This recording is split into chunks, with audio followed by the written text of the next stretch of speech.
I'm not like the other traitor Primarchs. I know what I'm doing. I'm not going to fall to chaos, but... One of the first Iron Warriors from orbit to land when they attacked the Lionsgate spaceport. He immediately lands on the spaceport and just goes like, yeah. It's like the one guy, he's like, he gets me. He has iron, I have iron, we're iron bros. We're the Iron Brothers. And all of a sudden it's like, we are not the same. Like, oh. Hello, ladies and gentlemen, boys and girls. Welcome back to LoreCrimes 2026. Let's go! First proper episode of Season 5. We're on Season 5, fellas. We are getting old. I didn't know we had seasons. Yeah. I mean, technically, it's just usually a year I consider a season, but because we started midway through the first year we did this, it's like broken up a bit. But yeah, Season 5, yay! Yeah, we really fell off after Season 3. Yeah. Yeah, what happened? We had the difficult first season, and then it was like, oh, Season 2 was better than Season 1, and then the writers changed for Season 3. It's a bit all over the place. We really lost the plot. The ending was trash as well. Yeah. But thank you all for joining us for another year of LoreCrimes. And we're going to be doing something a bit different this episode, which we will explain later on. But with that all said, we've got a brand new season full of hope, full of prosperity, hopefully. And so why don't we start off the year with arguably one of the most depressing factions in Warhammer? Hal, what are we talking about today? I've specifically chosen to talk about Iron Warriors to make Colin suffer through his most disliked. Indeed. Go ahead, man. Go ahead. I don't dislike the Iron Warriors. I hate Perturabo. That's good. I think the Iron Warriors are. I mean, this isn't going to, like top 50% of the legions, I'd say, which, there's 18 of them. That's a few different legions. The dogs disagree. The dog disagrees. Not like Iron Warriors. Athena. But, I like the Iron Warrior. Damn.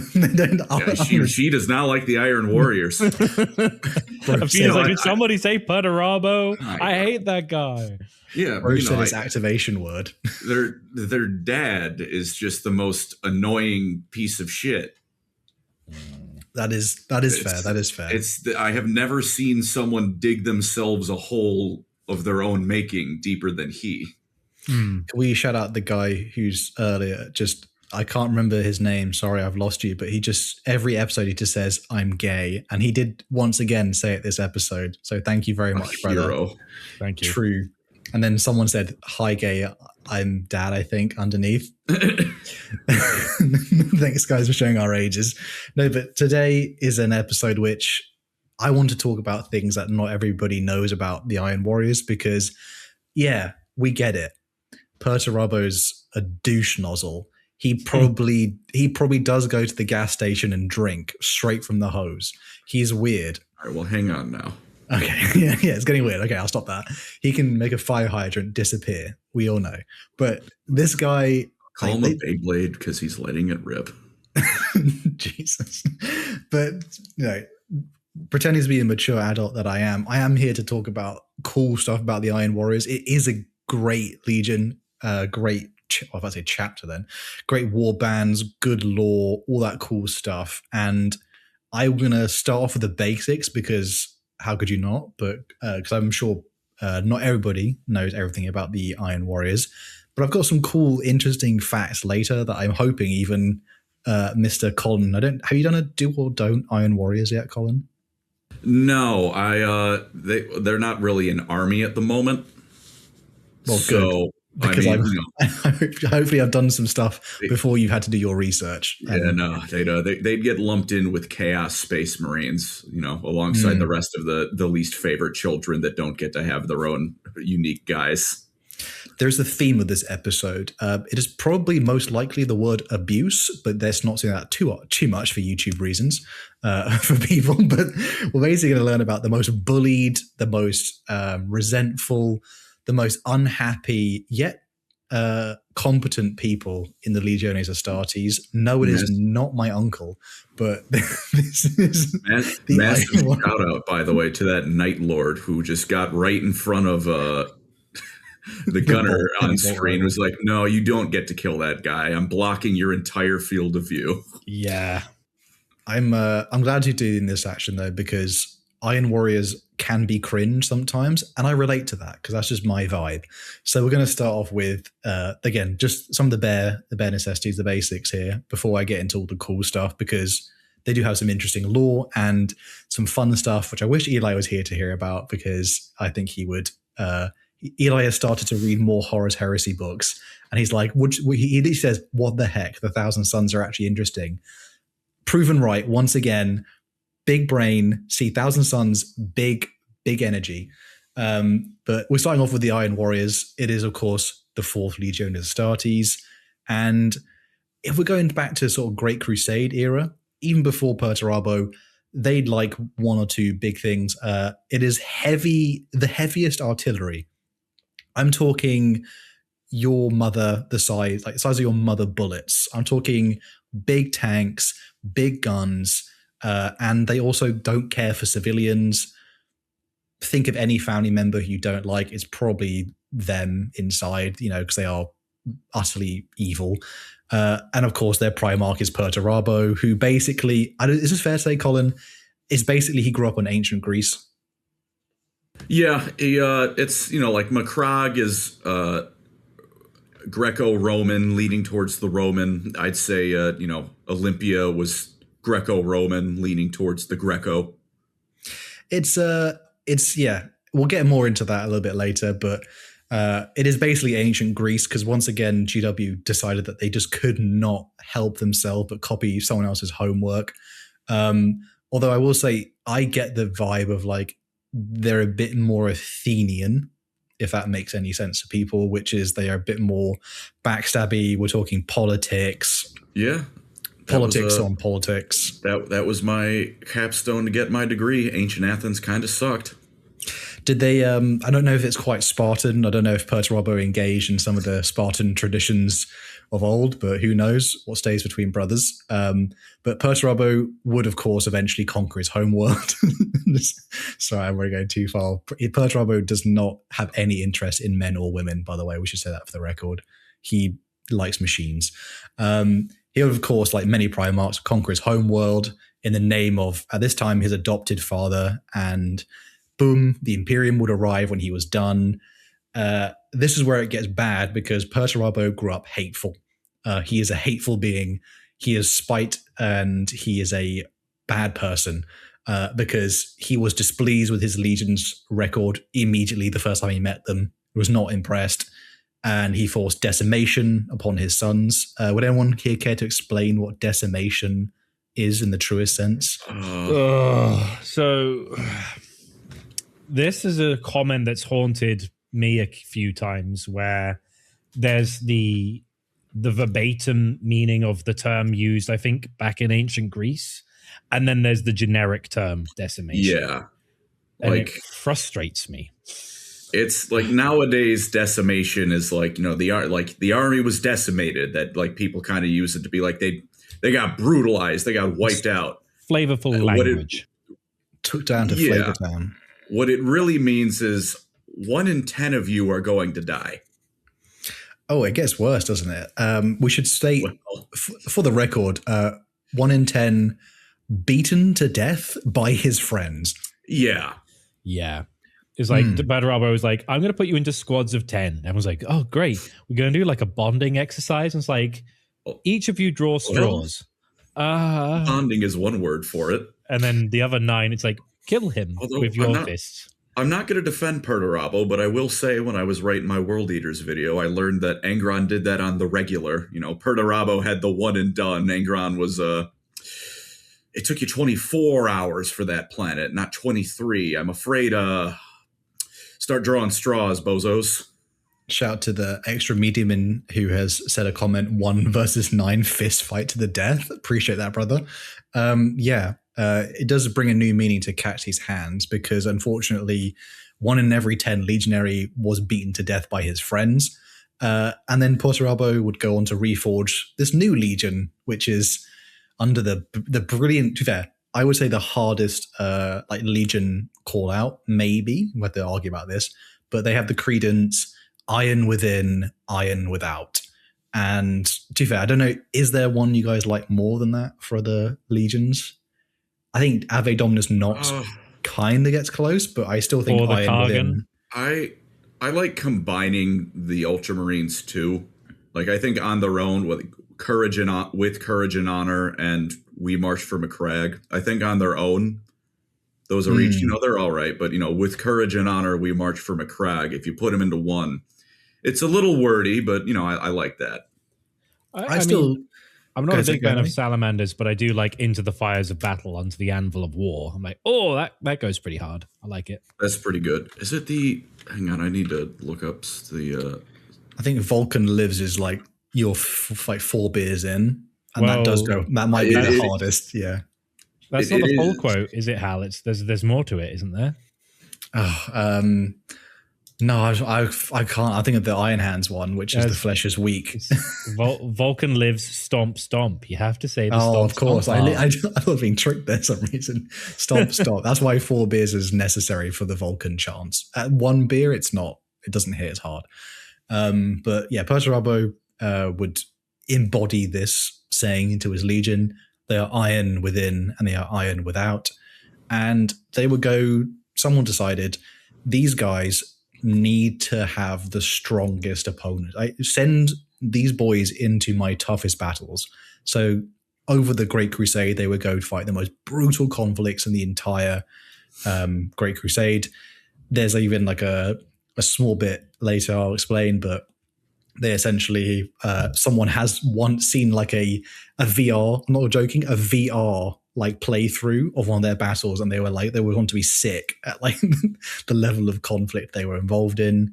Eventually, over the decades, Perturabo and his legion would build this really, really deep resentment towards the Emperor because they were like heavy casualties, the toughest battles, and then unlike they were always overlooked by like people like Horus or Gilliman, and especially Rogel Dawn, who, people say like, oh, he's the greatest builder ever. And then Perturabo's like, I'm here. I'm really good at building. Where's my participation trophy? Always complaining. Eventually, they would be corrupted to the War Master Horus's side, and they would be convinced to betray the Imperium because they essentially didn't think the Imperium valued them. So why not, take a swing at your dad? Because fuck him. That's fine. Yeah. He did. No one said good job, and therefore they immediately went to genocide. So it went a bit of an escalation. The Iron Warriors would then go on to participate in the Isfahan 5 massacre, the Siege of Hydra Caudatus, the first one, because there's 2 of them, the events of Angel Exterminatus involving weird Slaneshi shenanigans, and famously the Battle of Talon, which is the largest mechanized battle, I think, kind of ever, at least to that point. And then Perturabo would basically be in charge of the Siege of Terror, because at some point Horus was just sitting on his chair drooling. I'm not joking. Horus was sitting on a chair drooling, like playing Yu-Gi-Oh! Against the Emperor in the Warp. And Perturabo was actually running the best attack he could, because the Iron Warriors are known for their siegecraft. They are, heavy guns, heavy artillery, they got it all. And up to the point they were participating in the siege, and then Horus would say, hey, your legion? And Perturabo went, yeah, I kind of hate them, but it's fine. Like, they are my sons still. Like, I love hate them, but yeah, what about them? He said, yeah, go sacrifice them. Just go do it. Perturabo, funny enough, just says, no, the math doesn't add up. That just doesn't make sense. So they abandon the Siege of Terror.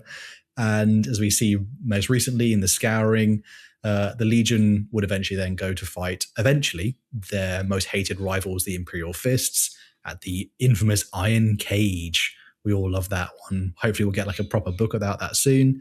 And eventually we would see Perturabo ascend to demonhood, leaving his, again, going for milk and cigarettes and leaving the entire Legion to do whatever they need to do after that. After this, after basically, dad is effed off, the Legion would then go split into warbands as the millennia would then begin to pass. Many of them would enter the Eye of Terror, and they would go to carve out territories. Many of them have basically taken over Forge worlds. Other ones have carved out demon realms.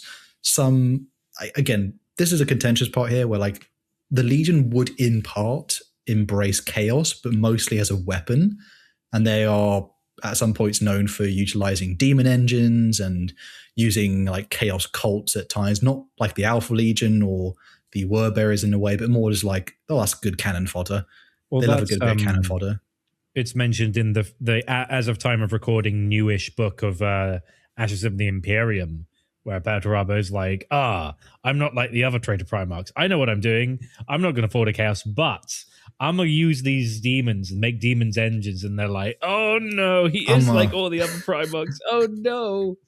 You can't. It's like the equivalent of like, you can't stick your in crazy. It's like, no, Purdy, no. What are you doing? Don't do it. Yeah.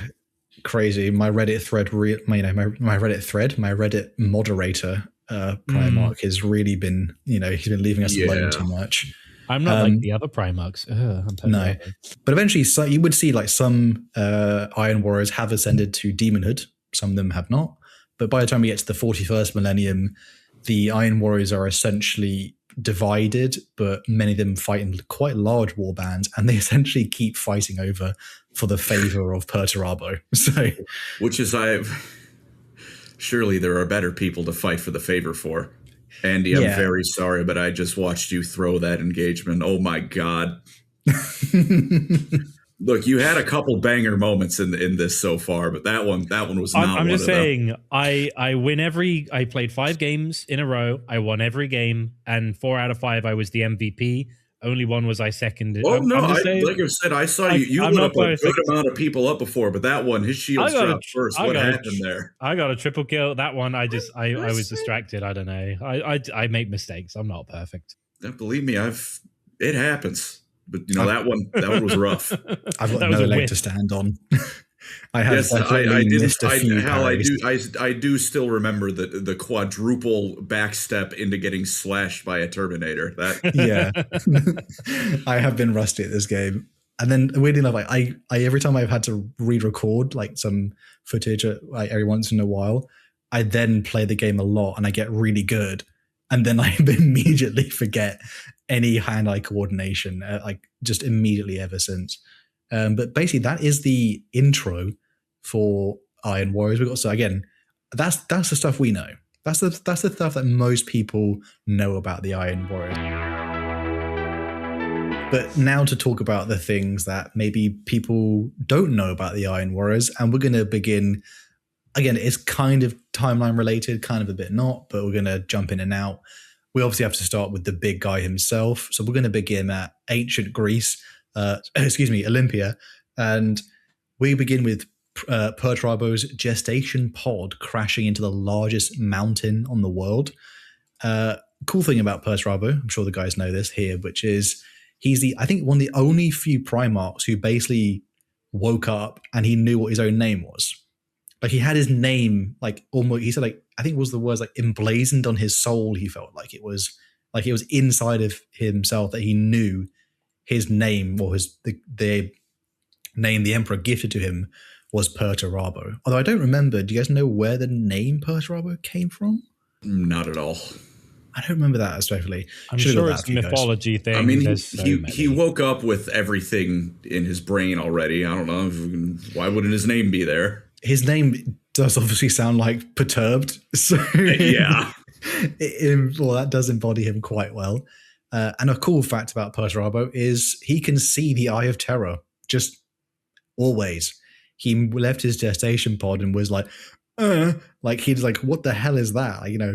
Like he's like some ugly cat or something you can't ignore. Like he saw the Eye of Terror, and even as he's like getting older and he grows up, and then he like the Empress, he meets the Emperor and he speaks with the Primarchs. He doesn't really want to tell anybody that he can see the Eye of Terror like all the time because he thinks it's embarrassing and it makes him look weak. And there's no way this guy is looking weak in front of others. I think he only told one person, Andy. Was it Ferrus Manus he told?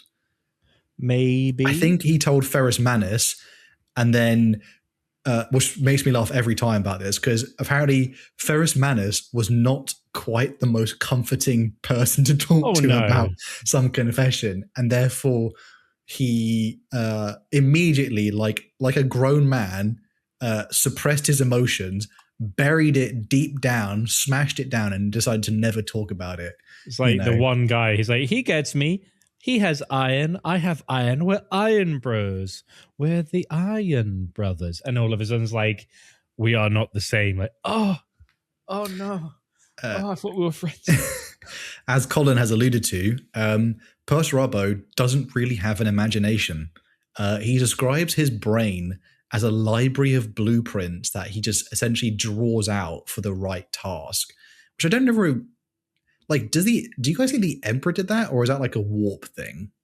Like I generally don't know if that's like the Emperor knew he could do that beforehand. He was like, oh god, that's a bit weird. I assume it's just like, I know all the Primarchs are like an element taken from the warp made manifest, and maybe his was just like, he was just AI prompts. He was just like chat GPTs. Like, he can't create, he can just replicate. And it's like, that's his struggle. He has no imagination. He can't innovate. He can't improve to an extent. He can just, I can make this design. I can make this better. I can do the perfect answer to this using pre-existing knowledge. I'm just efficiency copycat man, I guess.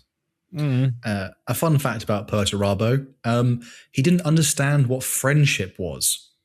Now, for some of the people in the chat, friendship, no, I'm joking, but like when he asked Ferrus Manus, he asked why him and Fulgrim are so close, and I think, quote, Ferrus Manus just laughed. He just laughed because he realized like that the fact like Purser Robbo just couldn't understand what it was like to genuinely be someone's friend and not to be like some kind of rival, an enemy, or like a military ally. So he couldn't understand what friendship was. And also a cool thing is like for his origin story, he was essentially a large feral child who would go around like fighting monsters on the Olympia's mountains until he was adopted by what they call their tyrant of the city-states, a man named Damnikos, who was the tyrant of Lokos, which sounds like locust, which is interesting. Purser Robbo had siblings, which, again, hopefully maybe not everyone knew. There's a few, like, there's one sibling people may have known from his book, which is his, I guess his adopted / sister called Caliphone. She's the only one like he ever got along with because she actually was smart. And he had two brothers. One was called Heracon and Andos, which is kind of like Andy. I guess like the Greek version of Andy. He had a brother named Andy. He didn't like them. He thought Hecaron was an idiot and Andros was too kind. Purser Robbo, when he is adopted by Damikos, he hates it. He doesn't like it because Purser Robbo knows he's like, I know, he's like, I don't look like the other kids. He knows he's not from Olympia. Like, he has a gut feeling he's not from there. He hates fit in. Yeah, he doesn't fit in. He doesn't fit into the clothes like everyone else. He hates Damnikos because even Damnikos is like quite nice to him, but Damnikos also uses him because he just shows him off all the time as like, look at my big creature that is a genius. I do like the idea of him just like sitting in like the equivalent of like a primary school. And he's just like, I'm not like the other kids. It's like, why do you think that? It's like, I have a beard and I'm 6 years old. Like, oh, and I'm 7 foot. Tall. Yeah, I'm like 10 feet tall. And I got big muscles and I don't even work out, bro. They just happen. Like, oh, that is concerning, I guess. Ooh. The real question is, I think someone said, does Primarchs go to the toilet? I honestly don't know. I want to like say that they probably don't often because their bodies are optimized to use every resource. So it just kind of like, I imagine it's like, imagine if your metabolism was so great, you'd have like food. And before it even got to your lower bowel, it was just like, I have extracted all the nutrients from this thing. You don't need to worry about any wasted resources. No, like, there's nothing. There's nothing. It just doesn't, I don't want to put too much thought into this, but like, do they? Like, who knows? You do want to think about this. Don't lie to us. No, You've been but thinking about. You brought it up because Purser Robbo does not have. He does not have Primarch-sized furniture, which is hilarious. but he does have a workshop in the capital of Locos. And to be fair, sorry to distract, like if he was the size, like, you know, Andre the Giant, that guy had a sad life. Oh yeah. Because he was Primarch size, but he couldn't use normal toilets. So he had to do a number 2 in the bath, which was sad. Just he has to go to the teachers. And I can't imagine the Emperor being like, I'm going to make these guys and I'm going to have to make them go in the bath. So like, my head is they don't go in anything. It's just gone. Perturabo had to use the bathtub. Yeah, but he was in like ancient Greek, so it'd be like, hey, do you need the stick with the vinegar sponge? Like, no, I'm all right, thanks. Do you want the tree? Do you want the full branch? Man, we whole tree trunk. This is find the Christmas tree, bring it in. Wildly off topic. Okay. Yeah, he did not like Damokos, even though he was nice to him. He was obviously gave him everything he ever wanted. He did not like him at all because Damokos was a snake. He's smart, like Caliphone was also smart, but Damokos was a politician and he just played games all the time with Perturabo in some sense. Another fun fact, Perturabo was perhaps the most hated man by the priests of Olympia, because in a very famous scene where Damokos invited priests across the realm and, you know, from all like the greatest temples, and they bring them to speak with Perturabo as sort of like a fun little game. And the priest said that their gods, which are the Olympian gods, they resided upon the mountain. Basically, once again, Mount Olympus has been copied on Olympia. Funny that. And they said that basically, well, Perturabo would say, the gods aren't real because I've been there. I didn't see any gods. And he said the reason like people keep believing in gods was because they just didn't understand things. And therefore, when they didn't understand something, he just said they just chalked it up to the gods. And he said, like, I just don't believe in gods because I don't see any evidence of them. And the priests were like they did not like this. Because the priests were pretty powerful on Olympia. And the priests, one of the grand priests would say, the gods, like they threatened him. He said, the gods are going to kill you for your blasphemy, you know, and then after hours of argument. And Perturabo countered with, the gods are not going to harm me. Only people would harm me on behalf of them. Therefore, there are no gods. And he would say, he just thought the priesthood liked the power of like the authority these so-called gods gave them, and that's why they believed so inherently. They didn't really think that much of it. They are basically frauds. That did not go along well, which brings me to my next point, which is somehow in a universe where there's only Olympia, they don't really have like spacefaring travel and that stuff. Plenty of people decided, you know what, we'll take a crack at it. And there were multiple assassination attempts upon Perturabo's life throughout his, I guess, brief childhood / growing up. It was pretty common to the point in which he was bored because someone would try and poison him. He's immune to poison. Someone would he just basically sip a glass. He was like, that's poisoned. Whoops. They try and fight him. That didn't, that went as well as you'd expect. Some people would be good enough to draw get a cut on him, but obviously then he'd heal within a second. But he would immediately pulp someone. It's Perturabo. He's a Primarch. Perturabo he would hate the politics of Olympia. He didn't want to play the game.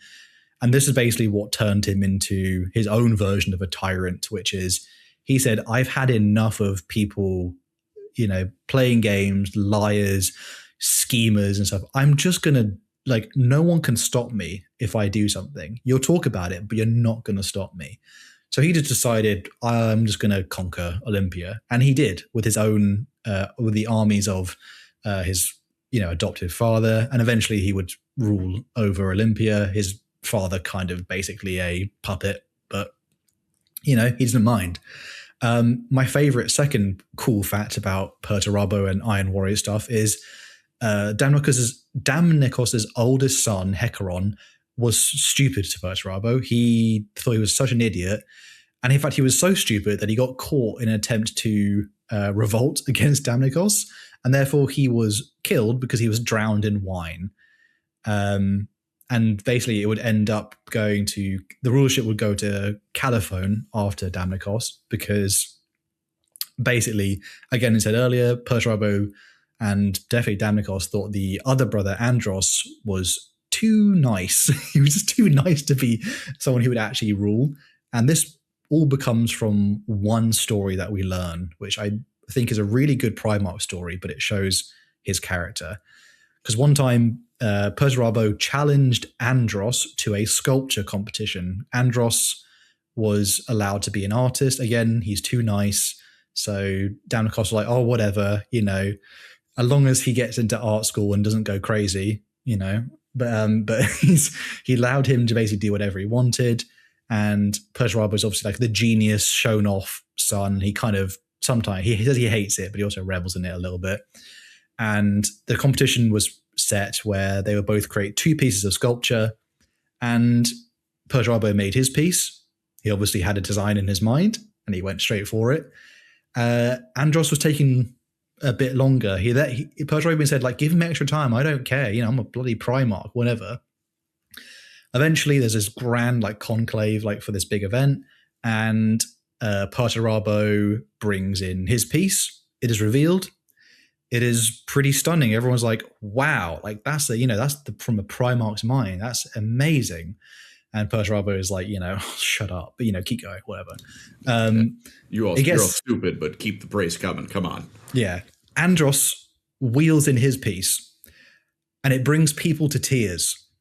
It is a design in which it reflects something different from every angle you perceive it at.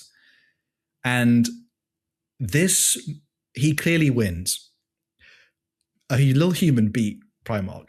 Perturabo storms out, and later he comes back in, grabs Andros's piece and smashes it. And he wrecks it with in a petulant rage.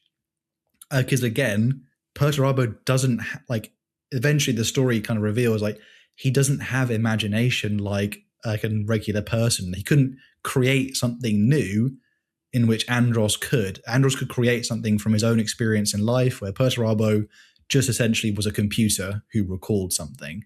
And that was the day a human beat a Primarch, which is a very cool little story in Perturabo's backstory history. We next get to where Perturabo would meet the Emperor atop the highest peak on the mountain. He was he was, the moment when it came, he literally sprinted up the mountain, and he was swearing loyalty. He was crying. He was like, "This is the best day of my life." So I find an equal, someone to work towards. And this is where I have a question for you two here, which is, when Perturabo is the only scene where when the Emperor meets a Primarch, we've seen a few of them in the books. When he meets the Emperor, he senses for a split second a hint of sadness in the Emperor's eyes. And I'm wondering, why do you have a theory of why the Emperor is he hides it for a moment, and Perturabo almost doubts he saw it. But do you know why the Emperor was sad when he met Perturabo, even though it went well, technically? Because he realized his son was Perturabo. I don't know. Damn, this guy sucks. I have a theory. I think the Emperor was sad that he had no ambition. Because if you think about it, like you said, he can always replicate these designs in his brain, but he can't really innovate too much. He has to use pre-existing stuff. But also, even on the world he was growing up in, contrast with Fulgrim. Fulgrim was oh, I grew up on this planet. It's a mining planet. I reinvigorated the economy. I made everyone have purpose, and I brought it to have even greater grandeur than before. Gilliman's got an empire. Rogel Dawn's got an empire. Even Kurz, lowly, pathetic Kurz, is I saw this planet was rife with crime, and I tried my best to do something about it. Whereas Perturabo was nah, I'm just going to keep to myself in my workshop and kind of do as I'm told and keep my head down. You're a Primarch.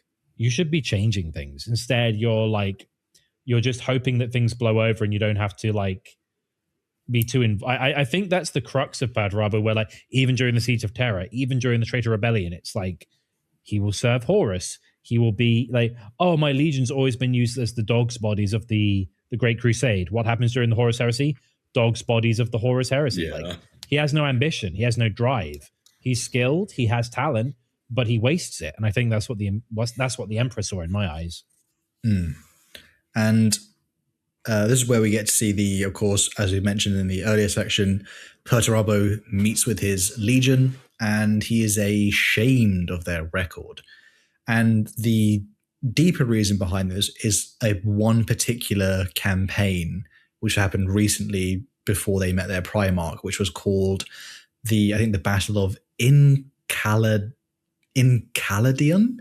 I don't remember. I don't know how to say this properly, but essentially they were battling on a fort. I'm going to flub it. But like on this thing, it was a Forge world. The Legion lost nearly 30,000 Astartes in one conflict, which for most legions, that's like half their legion. So no wonder he was like, oh my God, you know what I mean? Like, I get to have my own sons, Legiones Astartes.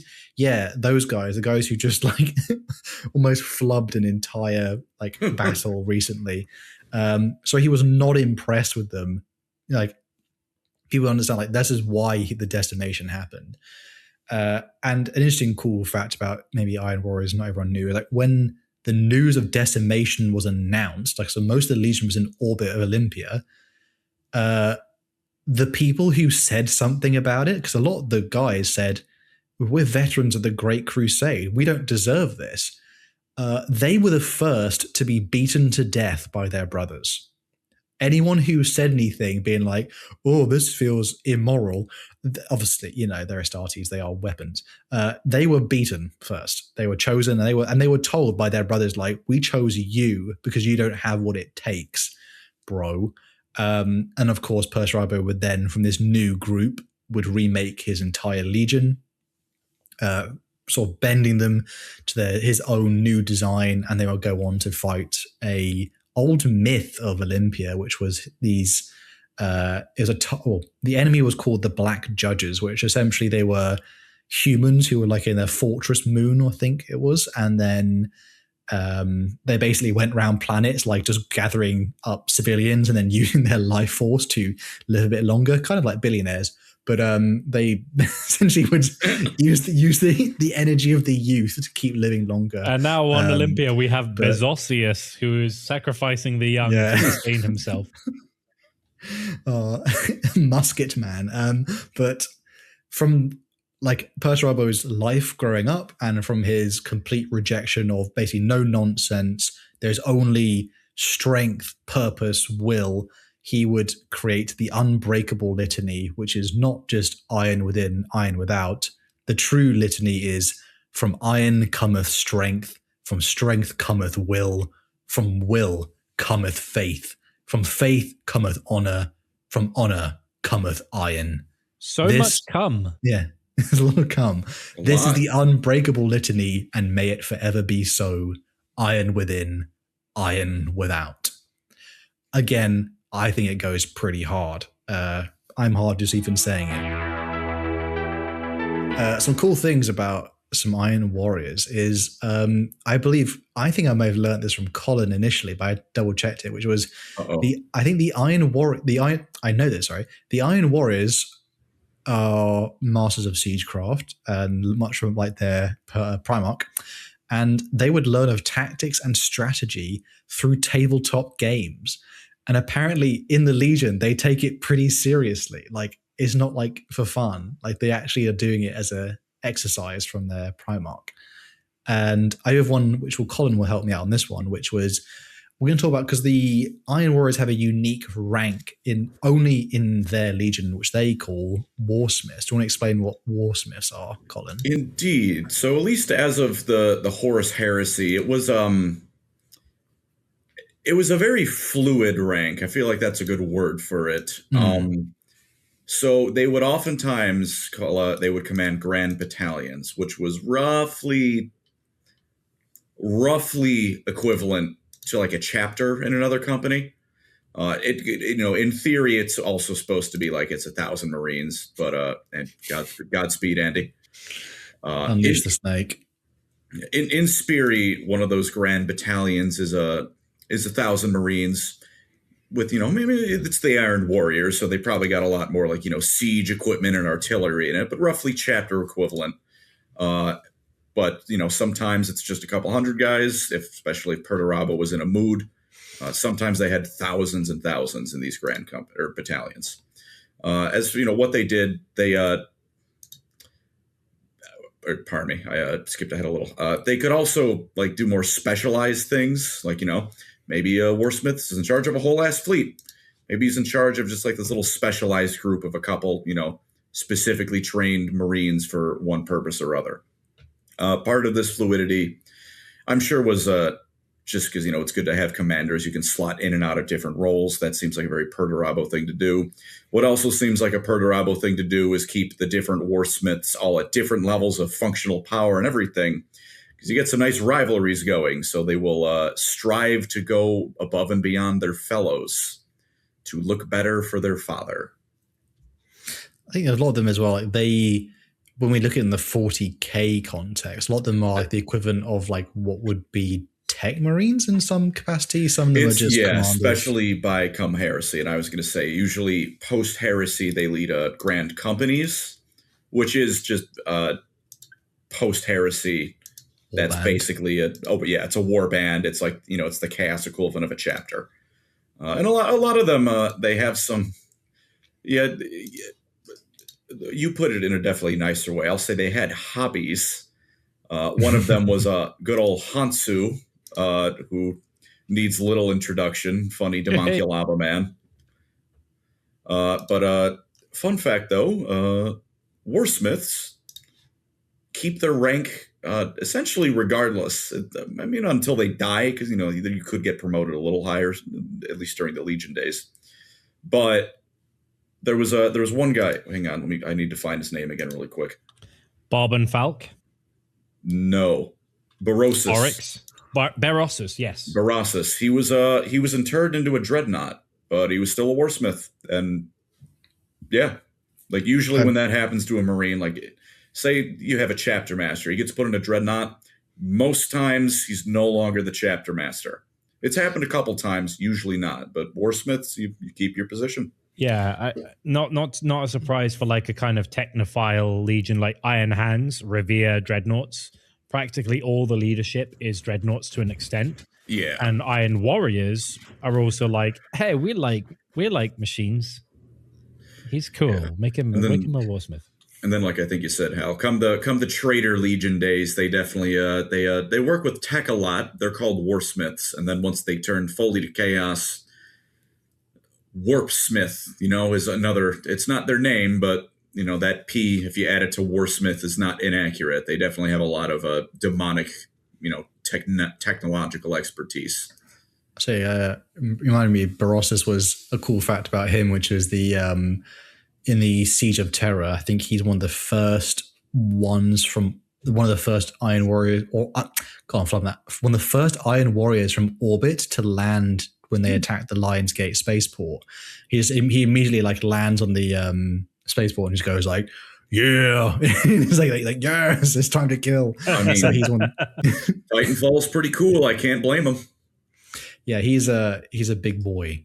But with a cool thing about not just what is warsmiths, but again, what Colin said about warpsmiths is that in the 41st millennium, because the Iron Warriors would then go on to essentially work alongside Chaos in some sense, warpsmiths or warsmiths can ascend to the rank of demonsmiths. And these are the ones who mostly work alongside, like they create demon engines, which is pretty cool because like they have their own rank and they kind of, again, it shows a specialty. When we're talking about warsmiths or warpsmiths in the 40K context, they very much like previously they were just commanders, whereas like they are more on the line of like they can often be tech marines as well. Like they often have like pictures of them with like mechadendrites and other things, because sometimes, again, like Colin said, once you attain the rank, some of them just go off on their own, do their own thing, whereas other ones do lead warbands. But some more cool stuff like people didn't know about the Iron Warriors is that lots of these warsmiths, they would go on to essentially form what is called the Trident.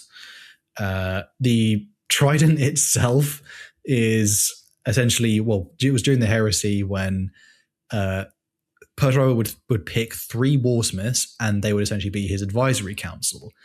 The problem is this is Perturabo, so he doesn't really what's it called? He doesn't do what's like emotional regulation is not really his thing. I think I think the best way to put it is if I read correctly, the reason that Barassa's fella became a dreadnought was because Perturabo kind of beat the shit out of him. Yeah, a few of these guys do not meet good fates. I mean, or he sometimes picks one. He picks the warsmith Kroger to spite other warsmiths. Like he picked Kroger once. This character who's basically, he's not known for being very like people smart, but he's very direct and just says it. He calls them like a Naismith or something as a like link to what Horace mentions. Although, fun fact, Loken. one of the kill teams on Siege of Terror was Naismith. I can't remember who led it. Was it Loken? It might have been Loken. It was Loken, yeah. Loken led Naismith. One of the kill teams, yeah. And which is very cool. And Perturabo would sometimes pick Warsmith to spite other, like to pick members of the 3 Trident as they form the 3 spears of the Trident, literally just out of spite. And to be honest, like they weren't really his advisors in the way like other Primarchs took advice from other Space Marines, like their own sons. It was more of like they were kind of like prize students in a way. So the Warsmith of Forex was often one who he was like Perturabo's sort of best, quote unquote, student or whatever. Kroger would then be one. They were more like they basically had special access to Perturabo in terms of learning, but in terms of actually giving him advice, he didn't really take it that much. And in the 30K, this is something exclusively generally to Horus Heresy, which was they had a elite company called the Dominators, and they were mostly filled with people who were Terminators. And obviously they're elite, much like a first company would be in a chapter. And during most of the Great Crusade, they would have the honor of guarding the Primarch. I can't remember what the name of the World Eater ones are, but this is going to remind you of that, where like the World Eater ones, they just run after Angron all the time. They never catch up. Yeah, the Dominators were not, they had a fallen from grace moment, which was when the Battle of Fall happened, when they attacked the Imperial Fists in a naval battle. And essentially, the Imperial Fist managed to have a spear tip that almost got to Perturabo's door. I think he got to Perturabo's chamber, if I remember correctly. And Perturabo was basically embarrassed by like this pathetic display. And so therefore he would... I'll go ahead. I think it's worth mentioning that the contingent that Perturabo fought at Fal was intended to be during Istvan 5. So they sent the Iron Hands, Salamanders, and Raven Guard, but Dawn also sent a third of his legion to get involved, and they were basically diverted through warp trickery. So it's like a good 80 to 100,000 Space Marines. I think it's a lot of Space Marines. I think it was 30,000. I think the specific was it 30? number there. It wasn't. It wasn't a good chunk. It wasn't a huge. What I mean, like, I don't think it was. I don't remember. Was it 30,000 that? Because I know it was a third. Was it 30,000 that endured the warp storms, and then when they got to Far, there was only 30,000 left? Because I am sure it was a third of the Imperial Fist Legion, which they're not Ultramarines, but they had an empire. So I think they had like a ton of Space Marines. They had like maybe 100,000, maybe a bit shy. They got diverted by warp storms. 2/3 of the force sent died. So like if you had 100,000, it goes down to 30. And then that's what remained during Fall, because they weren't expecting that. I think that's the thing is. We'll have to double check because I'm not 100% sure. But it's been a while since I've read that novel.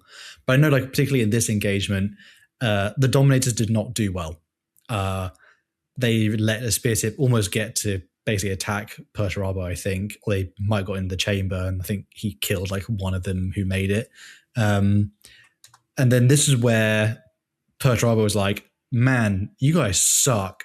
So he replaced them with elite battle automata he would call the Iron Circle, which are like hulking great automata that literally circle around him. They form like a protective sort of ring, and he commands them with like a little sensor in his brain.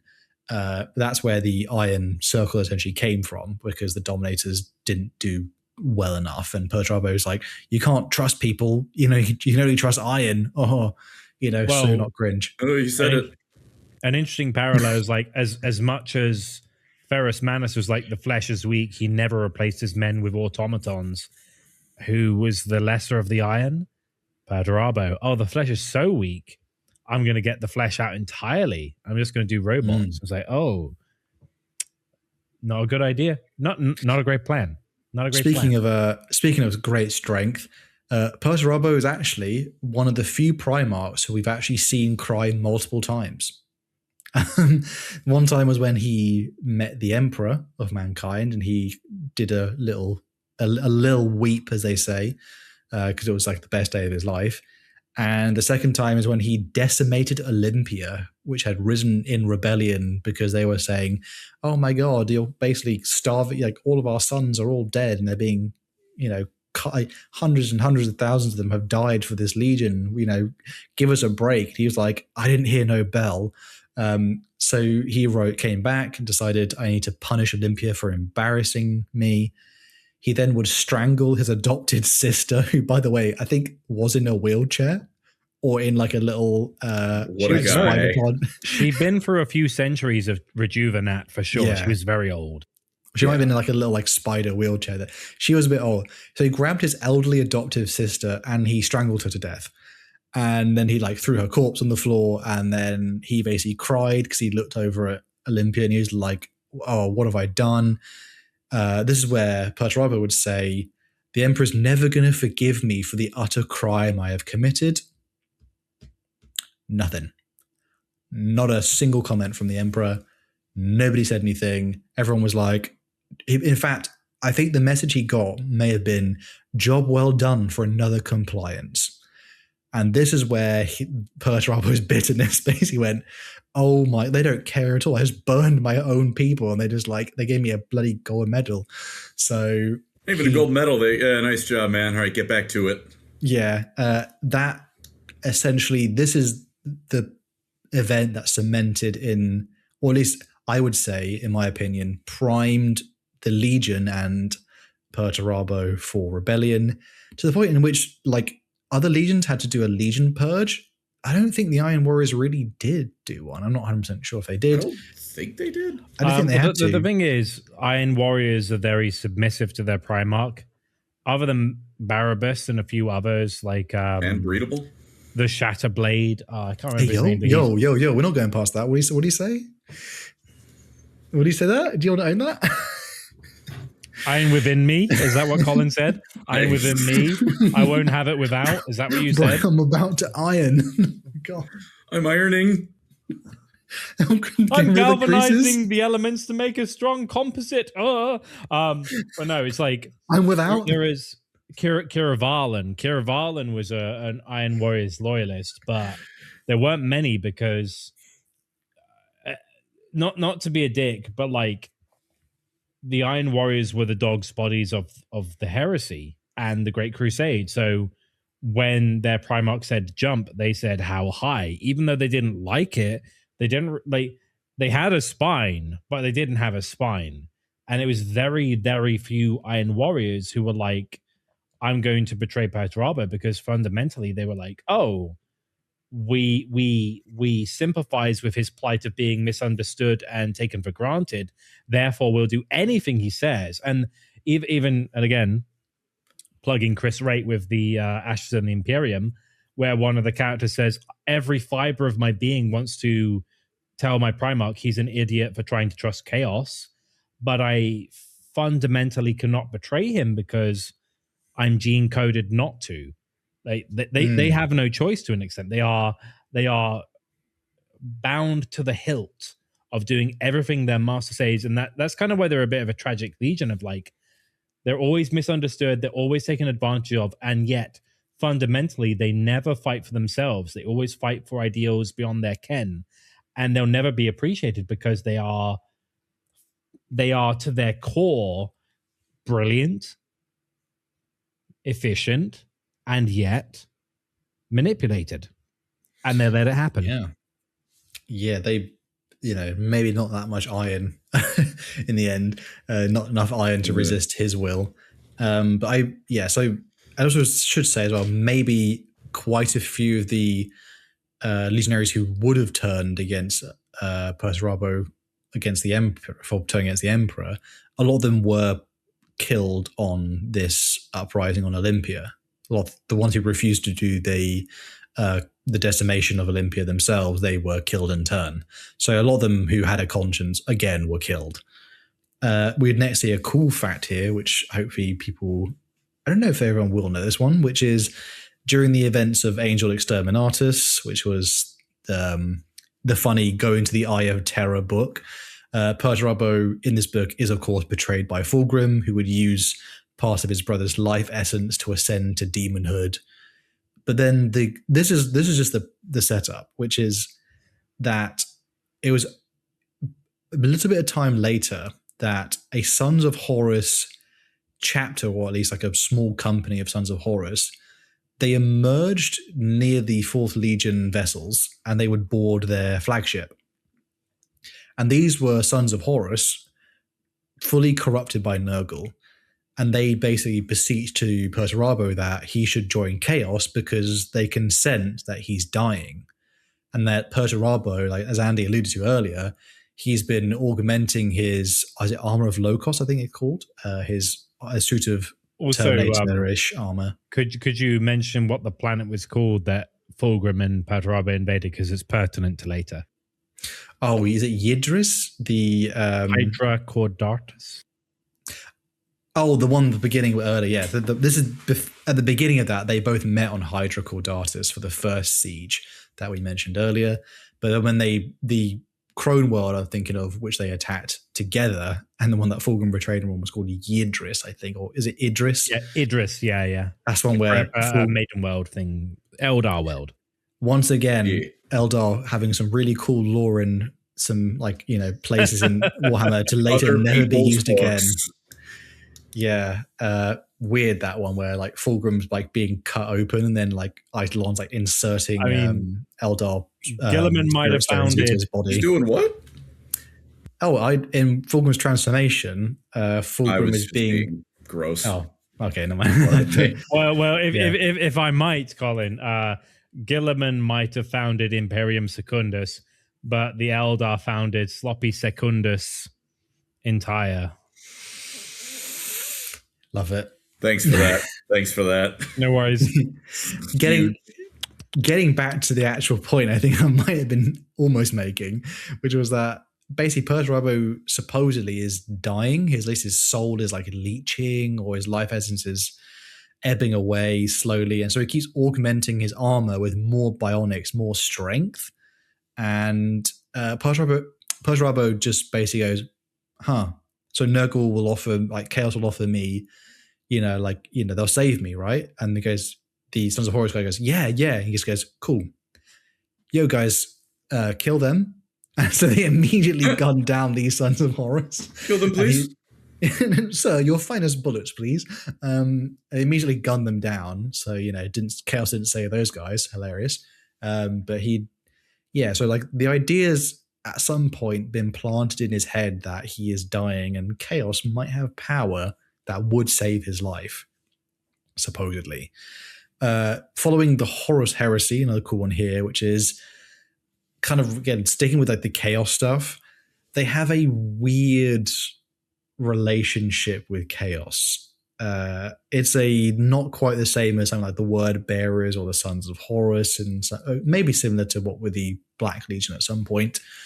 But they have a love-hate relationship with Chaos, where they do believe Chaos is a power. It is incredibly strong. Obviously, they can't deny. Like when the Siege of Terror happened, they fought alongside demons. Perturabo factored demons into his plans, and he was fascinated when he saw on the planet. He saw Layak, or the Wordbearer Apostle Layak, used the power. Layak, the Crimson Apostle. Yeah. Yes, he used power to. He took the Destroyer Hive like virus from Typhus, and he combined it with like the power and like the suffering of terror, and he turned it into this weird Ouroboros like Nurgle worm that would then go like dig into the earth and like infect the minds of people. And it was said in this part in the book that Perturabo was like disgusted and fascinated at the same time, because he was like, I'm pretty sure he was going, I'm running a siege and you can do that. You can like get behind enemy lines. It's a strange conglomeration of units as well, because it's like that section of the Siege of Terror is like, you've got Abaddon, the future inheritor of Warmaster. You've got Perturabo, the only Primarch in this group. You've got Zardu Layak, who is like the most...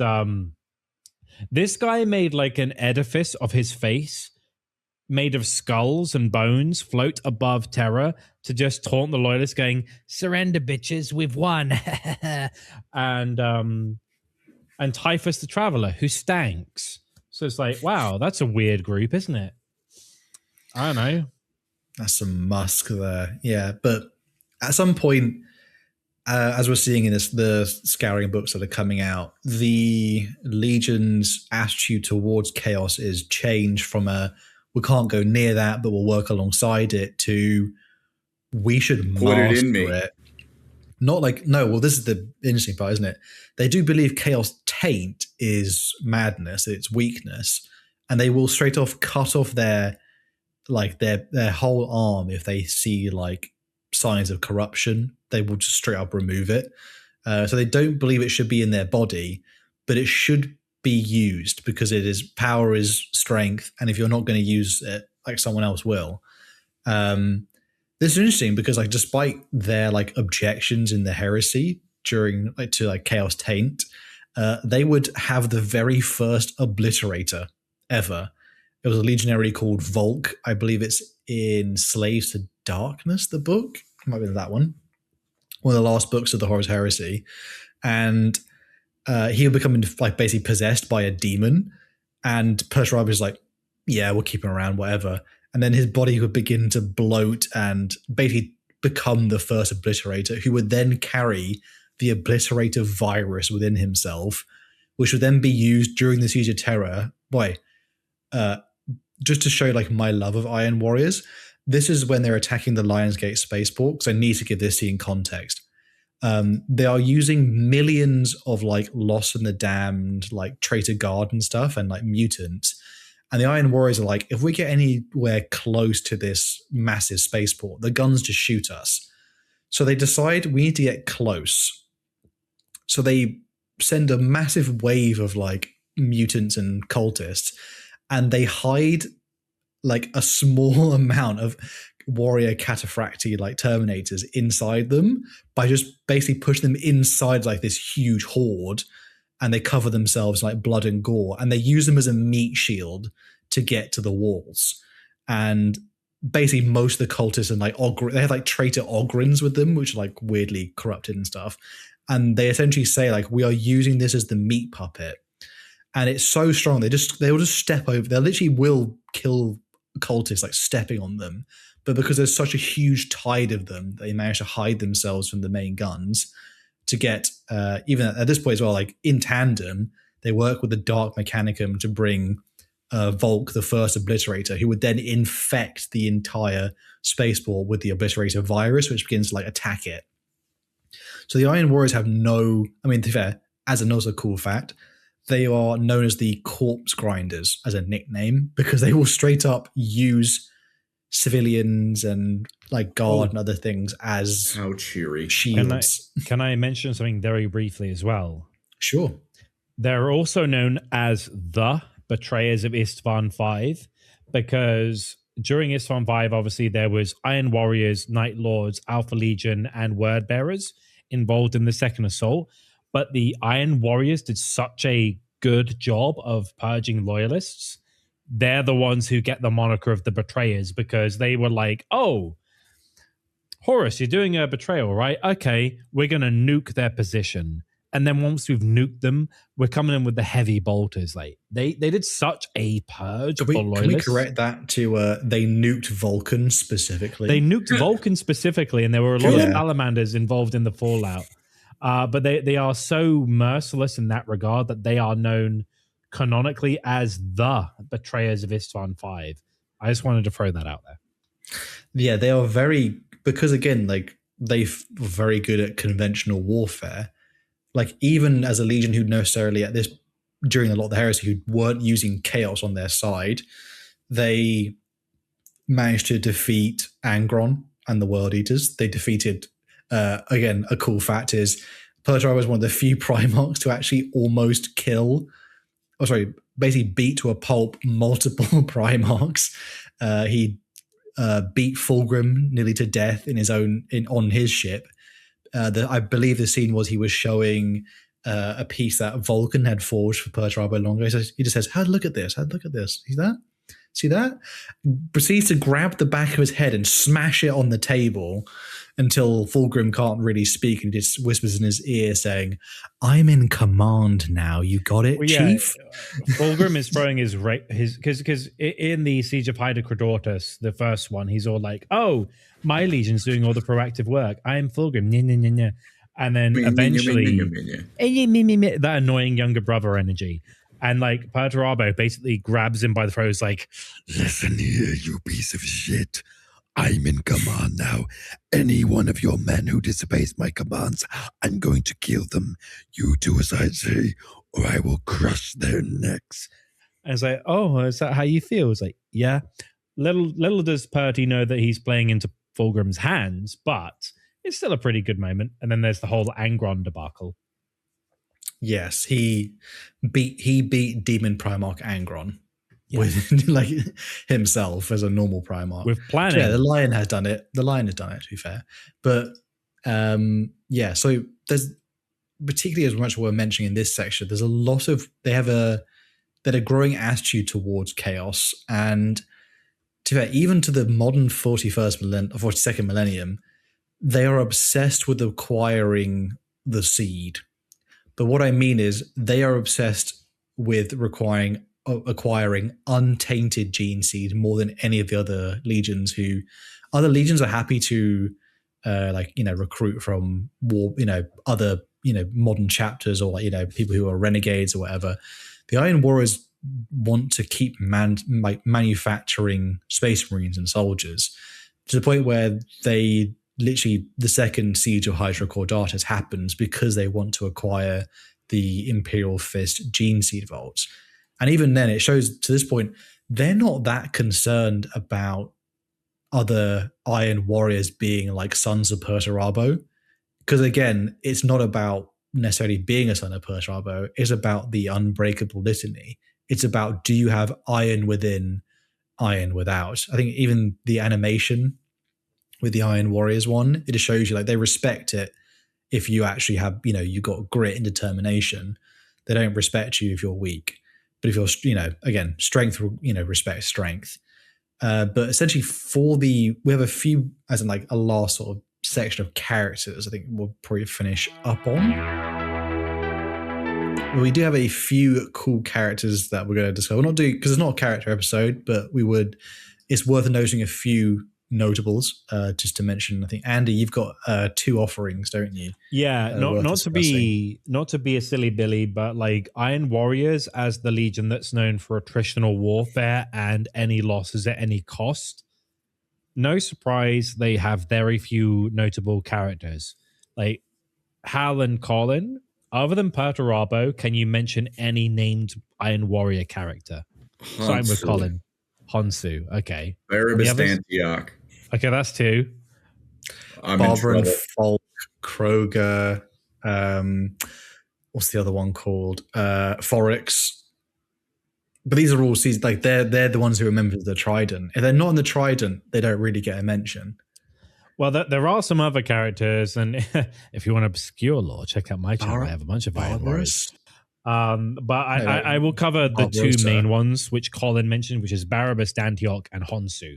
So to start with Barabbas Dantioch. Barabbas Dantioch was the warsmith of the 51st Expedition Fleet. He was known as a peerless tactician and builder, and among Perturabo's most revered warsmiths. And bear in mind, warsmith is analogous to a captain. He's the 51st Expedition. imagine the way that we have chapters in the current lore. There's 1,000 Space Marines. Let's say that there's 1,000 Space Marines per chapter in the Legions. There's probably at least 150 expedition fleets for the Iron Warriors, because like the smallest legions were 80 to 100,000 Space Marines. That's like salamanders, etc. Iron Warriors are no slouches. They probably have somewhere in that like 100,000 plus Space Marine legions. So let's say there's minimum like 120, maybe 150 chapters, 1,000 per chapter. So Barabbas is in charge as one of them. He led the fleet during the Hrud incursion of the Gugan system, and he defended the fortress world of Golgis. And during that time, if you don't know anything about the Hrud, they're a weird Xenos race. They manipulate time. So when he was fighting the Hrud on the world of Golgis, their entropic fields aged him in the span of a few days to about 3,000 years. So for those who don't know, a Space Marine is like immortal, but that don't mean that they don't crack. They crack. So like he started to get like gray hairs in. He's getting some wrinkle lines. He'll still beat you in an arm wrestling competition. And when I say he'll beat you, he'll break your wrist, then your arm without trying. He's a superhuman. But he's going to be older. Like, look at Dante. Dante has lived in the 41st millennium for about 1,000 years, give or take. Dantiok, in the span of a week, aged 3 times that very suddenly. So this man aged. So many of his men, while they were doing this campaign, were also slain by a native species of Xenos called the Rakidians. And from this campaign, Dantiok was very resentful for how his particular expedition fleet was treated by Perturabo. He said, Perturabo, you're mistreating us, which is our thing, but still, even for you, this is low. You've sent us into a fool's errand. My men have aged. Some of them have aged so much they've died from old age as Astartes. That's messed up. I feel like you just use us as cannon fodder. You're a shitty Primarch. I hate you. As a result of this, Perturabo relieved him of command, stripped him of his Warsmith rank, took his Terminator armor away, which for those who don't know is like Terminator armor is a bit of a prestige thing. It's like, if you're a good boy. Oh, Eli's in the chat. Hey, Eli. He said, hello, Eli. Yo. Missing LoreCrimes right now. I love the Iron Warriors. I love Perturabo, my beautiful Chud. Oh, no. We love you, Eli. I can't wait to see you. Here you go. Eli, ready? That's for you. Wow. Sensitive and very sensitive. Tender. But basically, Dantiok was stripped of his armor. They redacted all records of his service. They were like, this guy is a fool. We don't want him involved. He's an idiot. Let's just erase him from our history. But Perturabo knew, as much as I don't like this guy right now, he's one of my best men. I'm going to reassign him to Barban Falk, who is a very important character in the Iron Warriors lexicon. And Dantiok didn't take this particularly well. He was garrisoned permanently to the world of Lesser Damantine by Barban Falk, because Barban Falk is an ambitious warsmith. He's equivalent of a captain. He's like, I'm going to do my own thing. Barabbas Dantiok is going to weigh me down. Barabbas is so influential, even during the Honsu books, which is a lot longer. One of the commanders is like, oh, I revere Barabbas's teachings as what is an Iron Warrior. His teachings I still hold true to. And that's like 10,000 years later. And bear in mind, this guy lived during the Great Crusade, but like this guy, even though he was a loyalist, I'm a traitor, he still respected him. That's how much of a pedigree this guy has. But as a result of him being stripped of his honors, Barabbas said, hey, I hate my Primarch. He's an idiot, but I respect the Legion. I'm not going to abandon everything I've known as a legionary of this Legion. I will conduct an act of penance, but I will not dishonor my teachings and my ways and the men I fought with. So what Barabbas did, and this is a bit of a flex, he went, all right, I will never show my face to the Primarch again. All right, how would you do this? Maybe you have a little. I have a DVD copy of Metalocalypse here. Maybe I just hide my face like this every time I see. A tasteful shroud, maybe. A tasteful shroud of every time I see that seems impractical. I can't carry this DVD everywhere I go. Bro has a DVD? That's crazy, man. I'm an old head. But yeah, so he's like, I can't do that. That doesn't make sense. I have an idea. I'm going to make a mask of our Legion symbol as a perpetual sign of my devotion to the Legion, if not the Primarch. So this mad lad was like, okay, I'm garrisoned on this shitty planet. I'll never show my face to the Primarch because I don't respect him. What I'm going to do is I'm going to forge a mask of like the Iron Warrior's sigil. And I'm not just going to wear it as like a mask.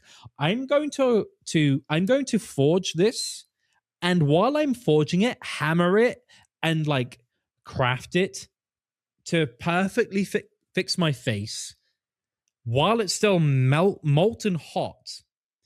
And I'm going to do it, and it's going to hurt, and I'm going to graft it to my face so I can never take it off. That's how crazy this guy was. I said, okay, I respect the Legion, but I don't respect my Primarch. I'm going to graft this to my face so I can never take it off. I'm going to bolt it into my skull. I'm going to graft it onto my flesh. I'm going to be an Iron Warrior Eternal. So, that's the kind of defiance and stubbornness this guy has. Flash forward a little bit. Traitor Rebellion happens. Horus Heresy happens. Barabbas says, being a traitor is cringe. I'm not going to be a traitor. I've been assigned to Lesser Damantine. I have been reinforcing this fortress called Shardenhold. I'm going to keep it. A Warsmith goes, hey, you're now part of the the Warmaster's Rebellion. He says, nah, bro. I don't think I am, actually. No, actually, no. I don't think I will. And here begins the 366-day siege of Shardenhold. Now, during the basically year-long plus siege of Shardenhold, an Ultramarine by the name of Toro Nicodemus goes, hey, I'm one of like Guilliman's Tetrarchs, I think it is, or at least one of the Honor Guard. He goes, things are going bad for the Loyalists. Guilliman is now not able to intervene with the wider conflict. This guy's really good. Guilliman has sent me to try and enlist him to help the loyalist cause. It's like, we know you're loyal to the Emperor. We know you're loyalist to the Imperium. Help us out. And he says, okay, me and my sons of Dantioch, as they are known, to say, we'll fight the loyalists. We've never betrayed the Imperium because we are Chads. Cool. So the sons of Dantioch hold the fortress for 366 days. Eventually, the traitors under the command of Warsmith Krendel send an Imperator Titan to destroy the fortress. And this is a big Titan. This isn't a Warhound. This isn't a Warlord, but it's still pretty big. And they go, we can't stop a Warlord Titan. An Imperator Titan. So Dantioch goes, okay, rig the fortress to explode, resources and all. They're not taking anything from us. They lure the Titan in, they blow it up, they kill the Titan, they kill Warsmith Grendel, and they deny the traitors all their advantage. Cool. They then teleport onto the enemy flagship under Sons of Horus armor, kill all the bridge crew with Toro in tow. They secure the flagship and escape. They go to Macragge. Guilliman says, hey, bro, I heard you're the best builder there is. And he goes, Bob the Builder, Barabbas, Dantioch, da. Yes, I can. And so, like, Barabbas is the best builder there is. And so Guilliman's like, hey, Imperium Secundus, bro. I don't know if the Imperium is going to survive, but if I'm going to survive, I'm going to need an Iron Warrior because you guys know your stuff. I don't like your Primarch. I don't like your Legion, but you have gained my respect. Everyone knows you. You're the best. Barabbas Dantioch, can I fix it? Da, da, da, da. I hate Exactly. And so it's like, okay, I'll fortify Imperium Secundus. And he goes, job well done. I've done it, mate. Completed it. Okay, Barabbas, I'm going to send you to this weird planet called Sofa. There's a weird Necron device there called the Pharos device. It allows us to teleport. Because bear in mind, at this point in the Horus Heresy, there's a big ruin storm cutting the Imperium in twain. And Guilliman is like, we kind of have a logistics problem. This allows us to teleport not just like a box of like Amazon parcels, but like entire fleets full of Amazon boxes of parcels. So like, we need to get this working. It also acts as a warp beacon, we should say. That's its like main benefit for what they think they can use. Mini Astronomicon. Yeah, so it's like, it's not just a navigational thing, but it's also, we can teleport shit. Like, sounds like a good idea. So he teams up in a very unlikely thing with Alexis Pollux, who would go on to become the first chapter master of the Crimson Fists. He's an Imperial Fist now, but he will be the chapter master of the Imperial Fist when the Horus Heresy is over. The duo form an unlikely bond of camaraderie where what I like about their relationship is like, if Perturabo and Dawn put their differences aside, they would be like an unstoppable duo. Like, these two would be like, we can do anything. You siege, I fortify. You build, I galvanize. It's like, if you guys weren't cutting at each other's throats, you could have made like an impenetrable fortress, the galaxy they're over, if you put your egos aside. And this is what these two did, and this will never be replicated again. And they defended Macragge for a while. Conrad Kurz got involved. That's a long story. Cut short, they endured. They saved the Lion and Guilliman from dying at the hands of Kurz, which is kind of peak. But then eventually the Night Lords, with a fragment of their legion, not commanded by Kurz, but a different guy, they invaded Sofa. With an Ultramarines detachment, they basically try to prevent them from taking this immensely powerful device, because they're pirates. They're going to use this to like pillage and raid the entire galaxy. And in a desperate last act, Dantiok goes, I'm going to blow up the Pharos device. I'm going to die in the process, but at least we deny the Night Lords what they want. This is very heroic. He dies in Alexis's arms. He takes his mask off. Unfortunately, this is the incident that invites the Tyranids into the furore 10,000 years later, because the explosion of this thing is like a beacon to draw all the Tyranids. They go... It's a little unfortunate. The Tyranids are technically an Iron Warrior's fault. Yeah, but we can also say like it's the Night Lord's fault. Because they were attacking, right? It made them blow it up. Yeah, and it's not ideal. He didn't know he was going to do that. He didn't know about Tyranids. No one knew about Tyranids. And for his efforts, posthumously, how do you pronounce this? Posthumously. I don't know, man. Don't ask me. I always said it was posthumously, but I was wrong. Posthumously, he's awarded the title, which is to say, after death, the hero of the Imperium. As far as I'm aware, he's like one of the first to ever be called a hero of the Imperium entire by Guilliman. They do a big funeral pyre. Alexis Paulus is beside himself, where there's like Ultramarines and like, he won't move, dude. I don't know what to tell you. He's like, he's sad. Give him a minute. And he's like the last loyal Iron Warrior. And his mask for a long time is used as a symbol of defiance and the charge of the Scythes of the Emperor, who are like the 11th company of the Ultramarines chapter for a long time.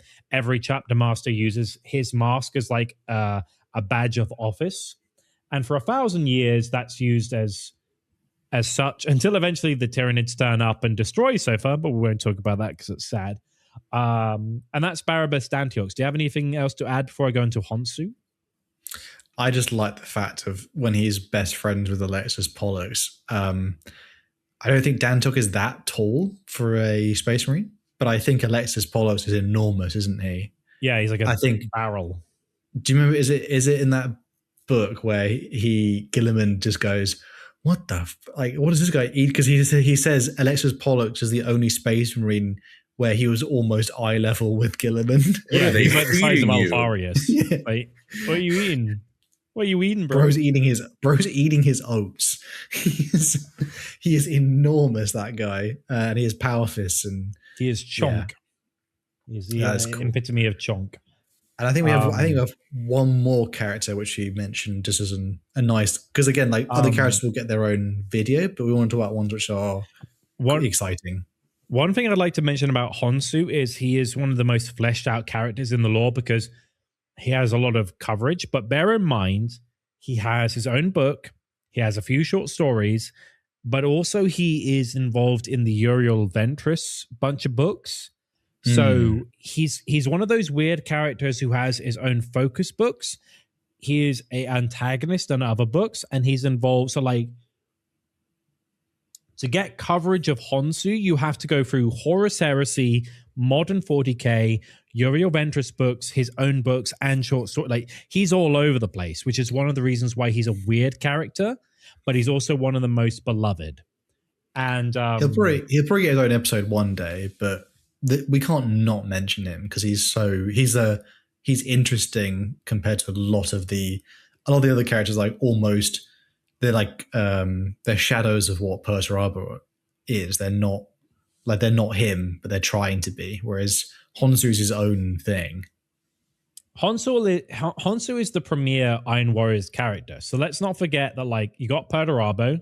Name any other living Iron Warrior character. It's Honsu. He's the only one. Like, honestly, you got me there. I'm not joking. Like, Iron Warriors are expendable in their nature, and that's why they don't have many characters. But let's start from the Horus Heresy. So Honsu is a weird name, right? What the hell does Honsu mean? So to go back to the Horus Heresy, Fabius Bile has done experiments, because of course he has.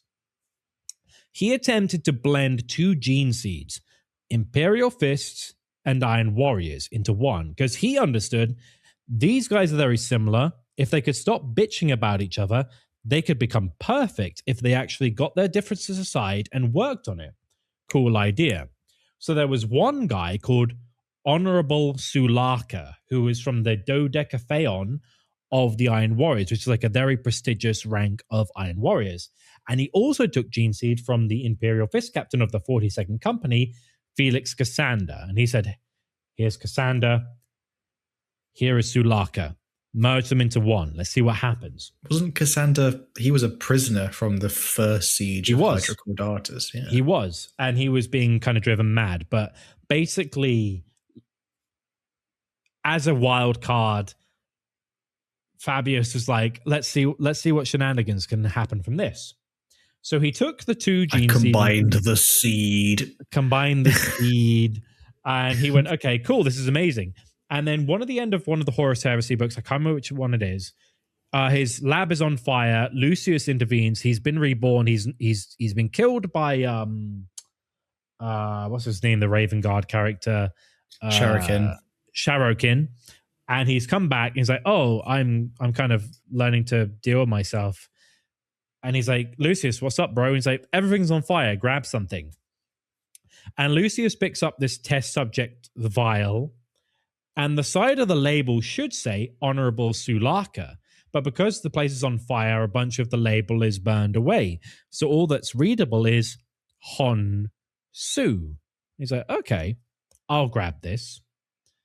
And here begins the story of Honsu. For a time, he grows. He's trained by the Iron Warriors, and he is treated really badly by everyone in his legion. Like, bear in mind, like, he's got Imperial Fist blood in his veins, and everybody knows about this. I don't know how, but they know.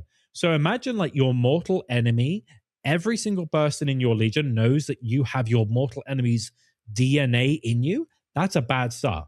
So the fact that he survived alone is a testament to his cunning and skill. So eventually, through sheer grit and determination, which is kind of the Iron Warriors thing, he becomes one step below a warsmith.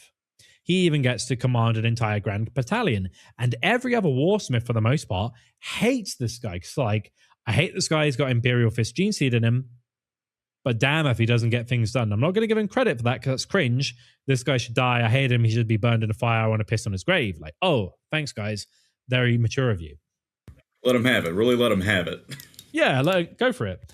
But eventually, the Iron Warriors are tasked by Abaddon the Despoiler during 999.M41, that singular year of the time of ending, to procure a gene bank of Imperial Fists. And to give you context, whenever we think of with the genetic heritage of the Imperial Fists, yes, they recruit from a bunch of planets, but Holy Terror is the main planet.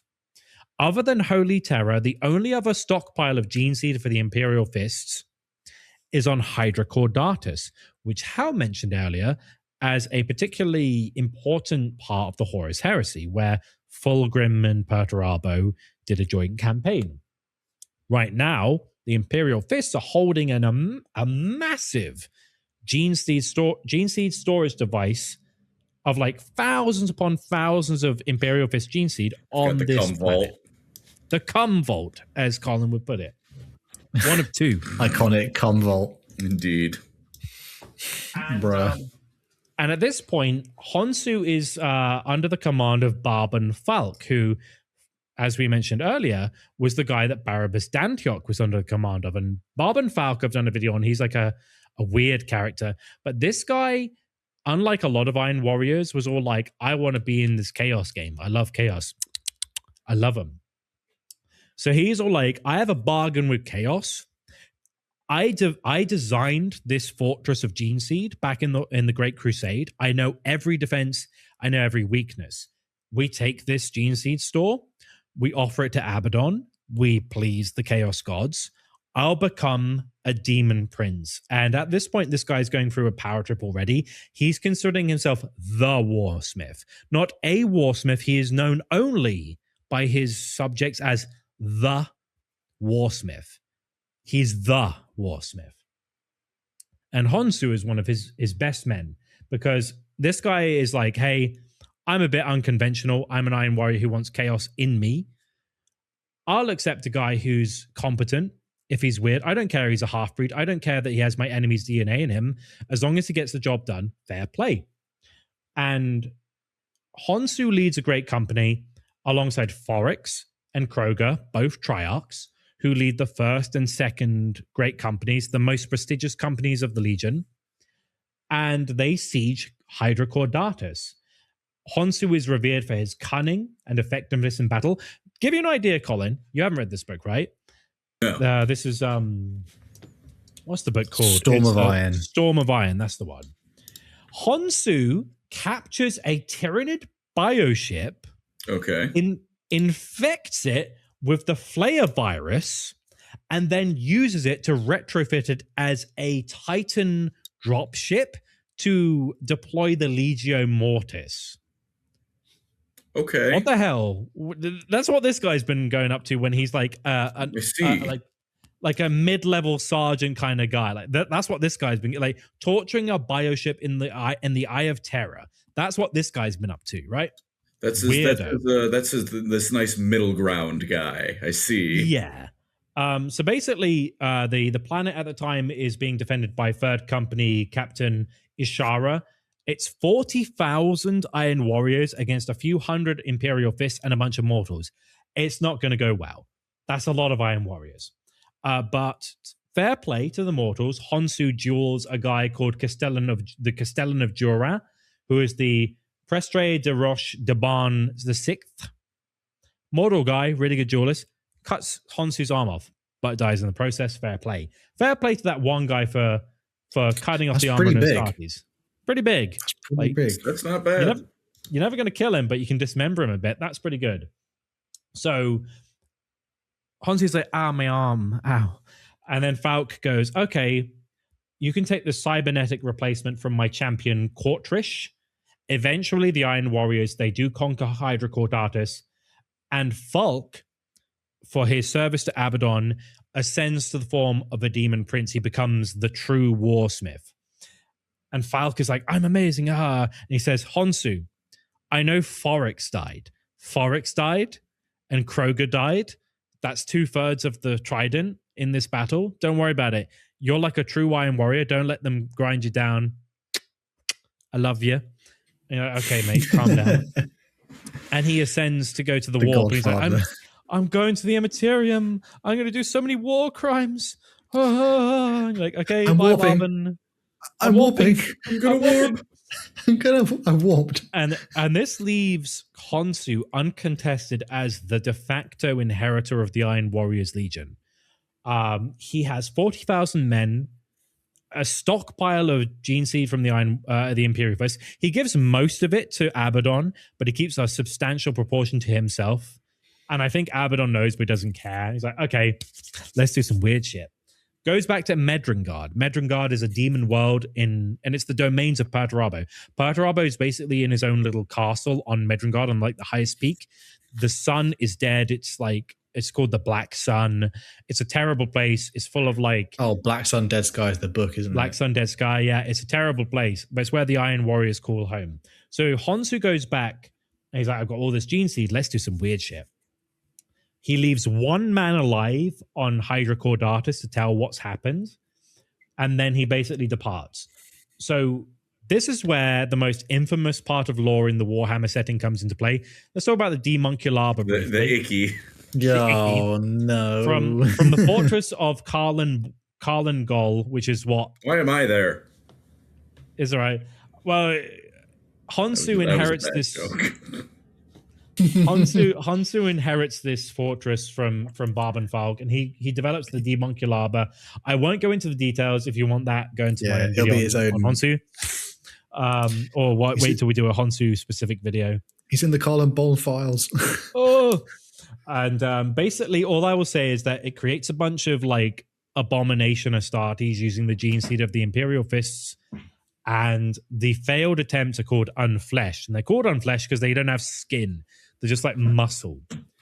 And they're basically like yeeted into like the bowels of Medrengard, where they're just kind of like, I have no skin, but I must praise the Emperor. And most of them like, I still believe in the Emperor. I haven't been corrupted, but I don't have no skin, and that sucks. With Honsu's return, he don't share. He don't play nice. So the other warsmiths, Toromino and Barossus, lay siege to Karlengol. And Karlengol is a great fortress, but Iron Warriors are known for their siegecraft. So Honsu's not too worried. He's like, I'm going to make a bajillion Space Marine abominations, and I'm going to become the greatest Iron Warrior there ever was. Meanwhile, Uriel Ventress has had 2 books to his name on his 6-book series. He is tasked as penitence by Varro Tigurius, the chief librarian of the Ultramarines, to seek out a place of dark iron. Wonder where that is. And with his friend Sergeant Pausanias Lysane, is transported by the demon engine, the Omphamos Daemonium, to Medrengard. He allies with a former Raven Guard shadow captain and Red Corsair, Ardric Varnes, and a bunch of renegades who are just living on like Medrengard trying to get by to destroy the Demunculaba. They try, they fail. Ventress is captured and forced into the fleshcraft of the Savage Morticians.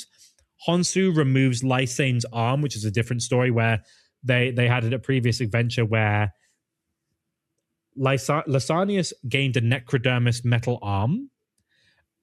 And basically, Honsu goes, I'm having that. So he cuts off his arm, puts it on his own body. Yoink. And now he has a Necrodermis silver arm. And Ventress and Pausanias do escape eventually. The Unfleshed, who are in like the bowels of Medrengard, allied to their cause because they're still loyal to the Emperor, even though they are monsters. And while this is all going on, Barossus sees a chance. He goes, I'm going to try and destroy Karlengol, but he's killed by Barossus. But Toromino goes, oh, well, Barossus may have died, but at least I know that there's like a chink in the armor. There's a weakness. I'm going to take advantage. So Toromino is now distracting Honsu. Uriel and his band of miscreants infiltrate again. They release the kind of like power source of the fortress, which is a Khornate demon called the Heart of Blood. The Heart of Blood then exercises the Omphamos Daemonium, which is like, the Omphamos Daemonium is like a choo-choo train from hell. It's like Thomas the Tank Agent from like Satan's bowels. It's a really weird thing. It's like a train, and it's all like, I'm good kind of now because the Khornate demon released the evil, I guess. And like, okay, cool.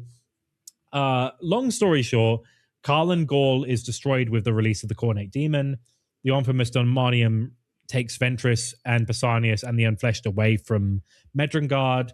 Honsu is wounded by a bolt shell from Uriel Ventress's bolt gun. But fun fact, if you shoot a bolt gun of any sort in too short of a range, it doesn't have enough time to detonate. So it basically like cracks his skull open, but it doesn't kill him because it doesn't explode. And then he goes, oh, that was really annoying. Let's go get that guy. I hate that guy. So then he recruits not just Varnes, who is the renegade Raven Guard / Red Corsair. He also takes one of Barossus's men called Cadaris Grendel and a clone of Uriel Ventris called the Newborn, I believe it is. And the Newborn has all the memories of Ventris, but doesn't have the lived experience, so he's kind of fractured. Varnes promises to train him and make him a good fighter. And bear in mind, you could stab this guy with a sword. You pull the sword out, he's regenerated because he's like warped flesh. He's like, he doesn't care. He's not very good at it, but he's like, I can get through anything. So like, they're like cutting his arms off and stabbing him in the gut. It's like, it doesn't matter. Then Honsu goes, okay, Newborn, what about those memories of yours? He says, oh, Ventress was sent here because he failed at Tarsus Ultra. Long story short, Tarsus Ultra was invaded by Tyranids. Ventress sided with his Death Watch mate of old to destroy the planet, but he abandoned the Ultramarines. Some Ultramarines died in order to basically virus bomb the Tyranids. Therefore, he betrayed the Ultramarines there. He's penitent, blah, blah, blah, blah.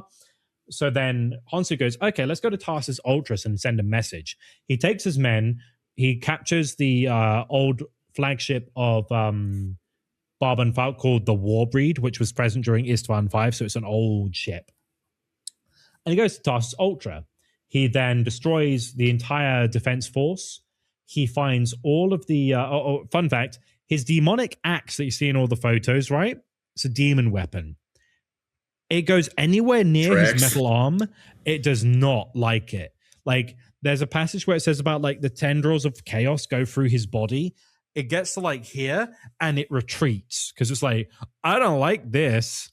This is anathema. Ooh, Necron shit. Ooh. So Honsu's like, that's interesting. Ooh, chop, chop, carve, carve. And essentially, the Iron Warriors secure 16 missile payloads. They arm 15 of them with the Heraticlus virus, which kills all... It ensures the eco-death of Tarsus Ultra. It kills everything. And then the last missile, he puts Uriel Ventris' helmet from Medrengard that he took in the, like, arming chamber. So when the Ultramarines open it, they just find this helmet with, like, an Ultramarine sigil on the brow. And so the Ultramarines like, this isn't good. Flash forward to another book. So basically, the Ultramarines vow to bring Honsu to justice, but he's now gone to the Maelstrom. He's going to talk to Huron Blackheart. Huron does these annual or every so often blood harvest, was like, hey, or skull harvest, I should say, where he goes, if you can impress me, I'll give you a fleet. I'm a pirate king. You win the blood harvest, you kill your rivals, I'll give you like 100 ships with crew and men and everything. So Honsu and his men are like, we're going to win the competition. We're going to do our thing. Between bouts, he's reading books he's taken from Karl and Gol about how he can get more allies for his ambition to destroy Ultramar and thus Uriel Ventris. And eventually he wins the blood harvest. He gets a fleet of his own with the sanction of the sanction of Huron Blackheart. And then he goes, okay, cool. That's nice. But I've also been reading up on my history. There's a guy called the Fryspawn who's a word bearer's apostle. He seems like a good ally to have. There's a prophecy that he was sealed in a warp drive by Marnius Calgar about 60 years ago. If I can like release him, he can be my friend and we can kill every Ultramarine that ever lived. Cool. So he goes to meet Moriana, who is the seer of Abaddon, and she says, okay, I know where to find the Fryspawn. It's on this station, and it's called the Indomitable. If you want to summon the Bane of Zalanfra, you have to do it now during the time of ending. So he goes to the station, he releases Makar the Reborn, and he says, hey, my warband called the Bloodborne, nice, good game, my Bloodborne warband, we're going to destroy Ultramar. You want in? He's like, oh, I want to kill that Marnius guy. I hate that guy. I'm gagging, bro. Beat his ass. I'm going to kick that fucking guy. It's like, okay, fair enough. And so while Makar and his men go to the agri-world of Tarentus with a bunch of demons, another group of Corsairs go to Talasar, which is the homeworld of Cato Sicarius. And then a bunch go to Espandor, and then Honsu goes to Calth. Ventress, as a Calth native, he was born on Calth. He defends his homeworld from the invasion force. They fight.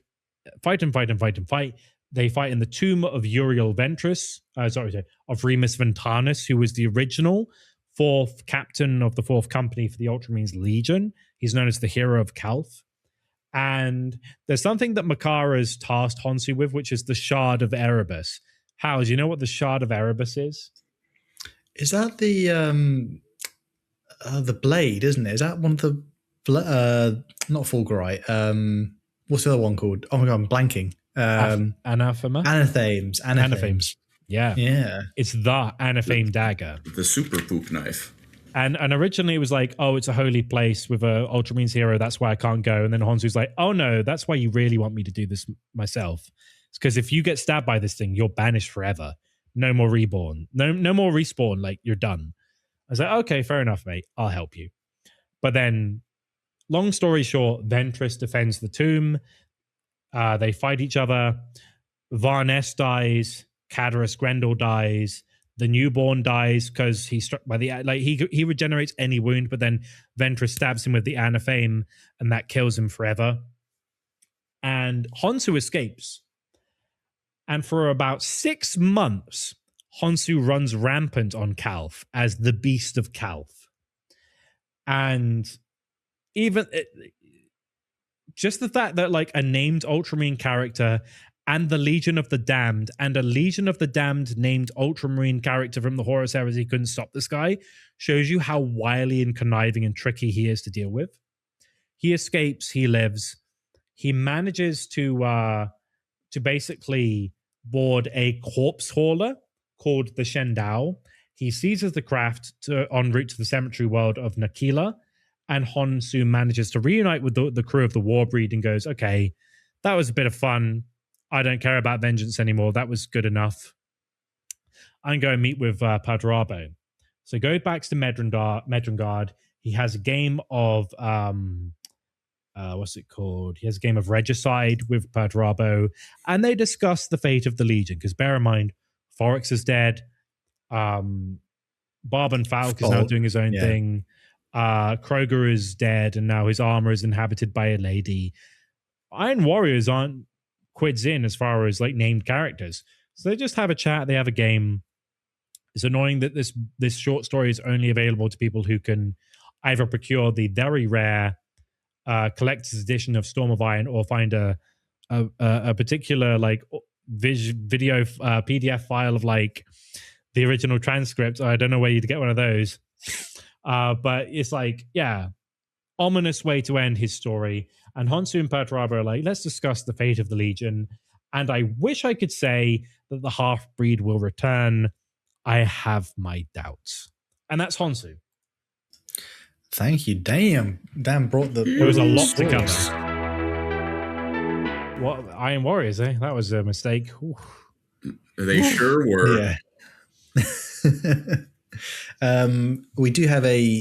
We have another segment, but with the first one we have the usual, which was actually no, we do it at the end, don't we? Which was, so we did the new one, which was very much pushed by Eli. We've been needing to do this for a while, which is the mini of the week. We're actually going to be doing it, guys. So we've all chosen a few of you guys. So again, in the Discord, everybody who amazing in the #tabletop section. Some of you guys, I've been checking that out a lot. Some of you guys are really talented. It's really annoying. This is Eli's option because he wasn't here. So this is from Kel. Amazing. Non-metallic metal on Fulgrim. Looks pretty good. That is nice. A slightly grim dark color choice as well, like keeping the palette quite dark is really nice. Icky. Damn good gems as well. Damn, man, it's really good. Yeah, this shit looks nice. Mm-hmm. It's really good. This one is from Joe the Ogre, which is Colin's pick. Indeed, I like the ogre. He's pretty nicely painted, and I gotta respect an ogre player, especially that's on a square base. Hell yeah, man! That's some good stuff. I do like an ogre mini. You know, Guys are good. as a fat, dumb glutton myself, I can appreciate a nice ogre army. Mhm. He needs to grow out his beard though, so he can once again join the ranks. Though they don't respect beardless. They don't need to have beards. That's the dwarves. Come on. I do like what he's done with the particularly the gun as well, because it looks quite like That's very cool. I like that, and the nipples stand out. Well done, brother. This one is from Hal. This is Nasty Hombre. Yes, he's working on a Zinch themed soul grinder, and I'd say the addition of what is the magic orb of the Muslith Vortex beast. It's like squiddy bits. Is that the metal Zinch symbol on the bottom there? Maybe. Pretty old school. He's been working on this. I've seen his progress pictures. So there's a pretty big kit bash, and it's salute to you, brother, for wanting to do a soul grinder. That's a crazy model to choose in the year of the 10th edition, the year of our Lord. It's a pretty cool kit bash. So I do like kit bashing a lot. And speaking of kit bashing, I'd like to share this one of Red, formerly of AA. This is Karnas Kadvar. Like Red pulling out the stops with this one, man. Whoosh. Whoosh. That's the Perturabo model as well. It is. I thought it'd be fitting with like a custodian hybrid mask and Gilliman's sword. Is that the Emperor's Children one, or is that custodian? I don't know. But it's cool. Might be. It's got, I think, the gauntlets from the Saturnine kit, and I think that's the Emperor's sword from the Gilliman model. Yeah. Damn, man. It's impressive. It's good. I love the kit bash on the, I don't know what, is that the Legionary gun or like the Chaos Legionary minigun? I can't tell. But that is pretty damn cool. Damn, bro. People are getting people do when it comes to kit bashing stuff. I've been watching a lot of Mash recently, and I've been like, damn, the desire to kit bash is in my blood constantly. And then we had so guys, if you want to be in Miniature of the Week, it'll be out there for everyone to see. Go join the Discord, and we also once again are finishing off with our question of the week. I think the question of the week this week that we're going to be doing, what was it, Andy, if you remember? So last week was theoretical, or last time I should say, theoretical and practical, because we covered Ultramarines. And to start us off, the first comment from Andy BK Hound: theoretical, Lorgar has betrayed me. Practical, it's time to bring out the ancient relic plasteel throne of Saint Under Takir. Damn. I don't know. I don't understand the reference either. But it was very highly upvoted. But our viewers are much smarter than we are. Can I see the word spelled out? Can you put it in the chat? Maybe it'll... So it's UNDEHR, so under here, Takir. So it's TAKR. Under here, Takir. Chat, what's the reference? Please help. Please help these old unks. We are stupid. But until then, Viper Blitz 1-1. Theoretical, artillery fire from over there. Practical, remove over there. USS Wisconsin. Wow. Hell yeah. Damn. Hell yeah. Bit of American firepower. People saying the Undertaker? Is that the other reference? Is that the Undertaker? Baby. We got Undertaker with German. We got one here from Swift Paints.